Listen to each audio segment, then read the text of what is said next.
Sitting in your living room right now, look at your sofa. I'll bet it's pushed against the longest empty wall, and I'll bet nobody ever asked you why it's there. But 3 simple questions can tell you whether your living room actually works the way you live, or just happens to look like something. What is the room actually built around? The question isn't where the sofa looks best, it's what the focal point is.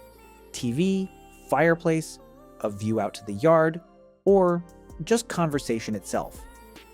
If there's no clear focal point, the sofa won't sit confidently in the room either. That's the floating feeling you get in some living rooms. And it's rarely about the furniture itself. Practical test, stand at the entrance to the room and notice where your eyes go on their own. That's your focal point. The sofa should align with that, not with whatever wall happens to be free. How do you actually move through the room? A living room isn't an obstacle course.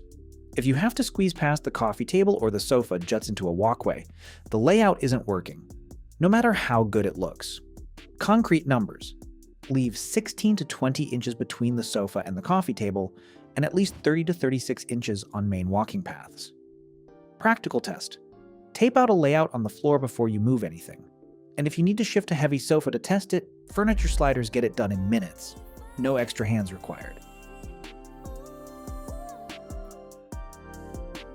Is your living room open or closed off?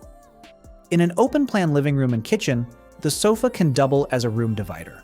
Placed well, it separates the 2 zones far more elegantly than a dedicated screen ever could.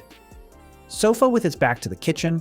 The back of the sofa marks where the kitchen ends and the living room begins, visually with no physical wall needed. The twist. What if the answer keeps changing? If your answer to all 3 questions is clear and stays the same, great. A fixed sofa is perfect. But what if you rearrange your home every couple of years? What if sometimes the TV is the focus and other times it's guests and conversation? What if your living room is closed now, but you're planning an open kitchen down the line?